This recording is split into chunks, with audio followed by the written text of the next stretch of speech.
19 दिसंबर 1997 को बिस्मिल के जन्म शताब्दी वर्ष पर भारत सरकार द्वारा एक स्मारक डाक टिकट जारी किया गया था। भारत के स्वतंत्रता संग्राम के दौरान अंग्रेजों के खिलाफ लड़ने वाले क्रांतिकारी राम प्रसाद बिस्मिल एक घरेलू नाम है और उन्हें किसी परिचय की आवश्यकता नहीं है। बिस्मिल ने अपनी बहादुरी और कविताओं से कई लोगों को प्रेरित किया है।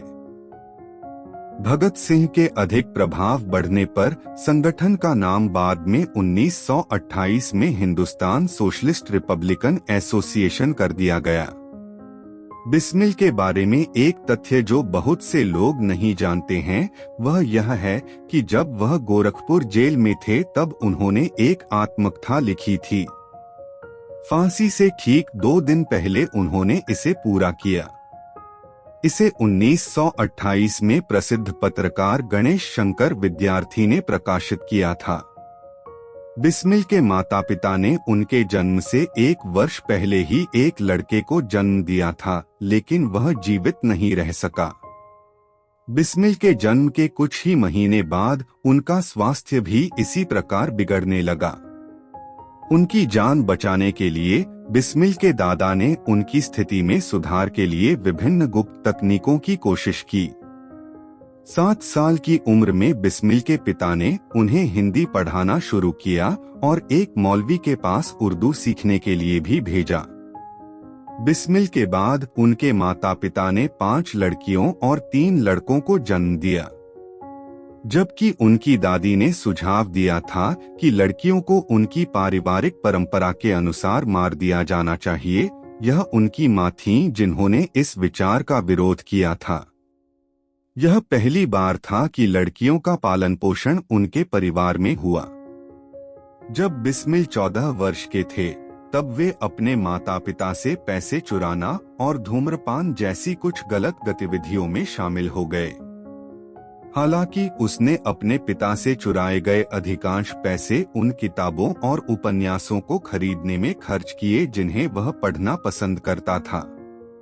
बड़े होने पर बिस्मिल को ज्यादातर बुरी आदतों से छुटकारा मिल गया, लेकिन वे धूम्रपान नहीं छोड़ सके।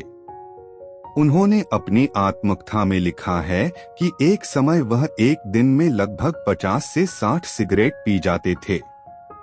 अपने जीवन के इसी समय वे मुंशी इंद्रजीत और आर्य समाज के संपर्क में आए।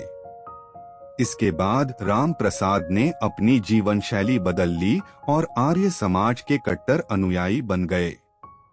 अपने जीवन में बाद में बिस्मिल कांग्रेस की गतिविधियों की ओर आकर्षित हो गए और उन्हें एक क्रांतिकारी समूह के बारे में पता चला जो गुप्त रूप से काम करता था।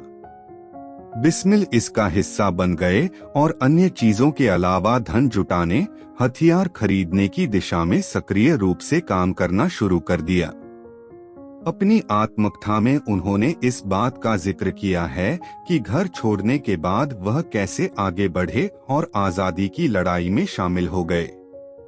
इस अवधि के दौरान बिस्मिल ने ऐसे लोगों का एक समूह बनाने का प्रयास किया जो स्वतंत्रता के लिए लड़ना चाहते थे और उन्होंने पूरे समय जिस संघर्ष से गुजरा उस पर प्रकाश डाला। काकोरी षड्यंत्र केस के बाद पुलिस ने उन्हें पकड़ने की तलाश तेज कर दी थी। वह बताते हैं कि रात 4 बजे पुलिस उन्हें गिरफ्तार करने उनके घर पहुंची और उन्होंने भागने की कोई कोशिश किए बिना आत्मसमर्पण कर दिया। जिला कलेक्टर के माध्यम से बिस्मिल को पता चला कि उन्हें मौत की सजा दी जाने वाली है। बाद में एक अधिकारी ने उनसे कहा कि यदि वह बंगाल में बोल्शेविकों के संबंध में बयान देने को तैयार हो गए तो उन्हें बहुत सजा मिलेगी और तुरंत बाद भेज दिया जाएगा। पुस्तक में बिस्मिल ने एक पूरा अध्याय अपने करीबी दोस्त अशफाक अपने परिवार को नसीहत करने और उनके दोस्त बने रहने के लिए उनकी प्रशंसा की है।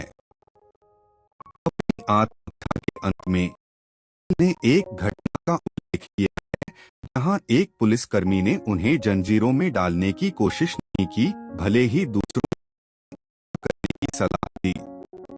पुलिसकर्मी ने कहा कि खेल देने हो गया।